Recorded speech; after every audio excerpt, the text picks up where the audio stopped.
اسمي نعم دكتور ويلا اي دحين بسلام انا دحين كله ادناقي انا بطعميه ثانك يو ايش زحوي معري ثانك يو صدقونا هوني كامو ايش مقابرات له كريات ولا تطلع مملكه አለና ዛም ቤቴ ችግሩን እንታይ አሬና በመሐኛት ነገር ተخل በደንብ ነው ኩል ነስመዕ እንታ እሺ ሶ ጋይስ አሁን እንግዲህ አክሱም ነው የሚገኘው ማለት ነው ላሳያችሁ ፈልጋለሁ ይህ ታሪካዊ የሆነ ቦታ ወንድማችን ያስረዳናል በደንብ አድርገው ኢንተርቪው ላደረገው ነው እንግዲህ አሁን ዛሬ ጋዜጠኛ ልሆን ነው እሺ ወንድሜ እስኪ ትንሽ አስረዳኝ ስለ አክሱም ስሜ ፍጹም ባላለው በቱሪዝም ማናጅመንትና በቱር ጋይድ የተመረኩት እዚህ ለ16 አመታት በዚህ ስራ እየሰራሁ ነው ያለው እና አሁን የምንገኘው በአክሱም አደባባይ ወይም ደግሞ ሜይን ስቴል ፊልድ ብለን ነው የምንጠራው ይህ ማለት እነዚህ የአክሱም ሐውልቶቹ ለአክሱማውያን ነገስታት ለመቃብር ምልክት የቆሙ ናቸው እና ከስር ትላልቅ ግዙፍ የሆኑ መቃብሮች አሉ እና እንደሚታወቀው የአክሱም ስልጣኔ በጣም ሰፊ ነበር ያሁን ሰሜናዊ ሱዳንና ደቡባዊ ግብጽ እስከ የመን ሳውዘርን አረቢያ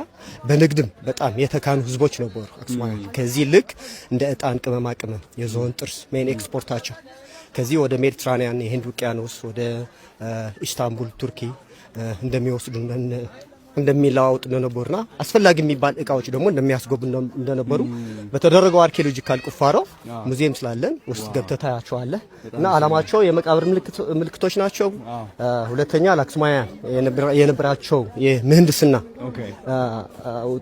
ቴክኖሎጂ ውጤት የሚያስረድ ናቸው ስካይ ስክራይበር ቢልዲንግ ናቸው እና ከስር ደግሞ እንደየ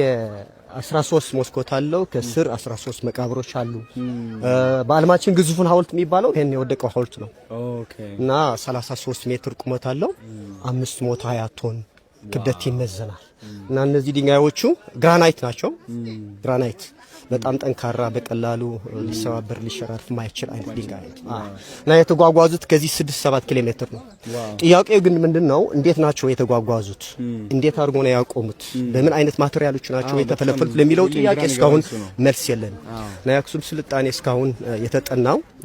5% ብቻ ነው 90% 95% ገና ከስር ነው ያለው ለምን አልተጠናም እነዚህ አርኪኦሎጂስቶቹ ከውጭ ሪኮግኒሽን ብቻ ናቸው ያላቸው በመንግስት ኢትዮጵያ እና በቂ የሆነ ፋይናንሻል ይዘው አይመጡ ሞርለስ ላንድ ወር 3 ሳምንት ናቸው የሚቆፍሩ እና ካሳም ለመሬቱም ካሳም ያስፈልጋል እና እንዳለ ከተማ በሙሉ ከስር መቃብሮችና ቤተ መንግስቶችና የተለያዩ ሐውልቶች ናቸው የሚገኙ እና ከስር ገብተን ነው የምናያቸው ትላልቅ ብዙ መቃብሮች አሉ ማየት እንችላለን ነው እሺ ደስ ይለኛል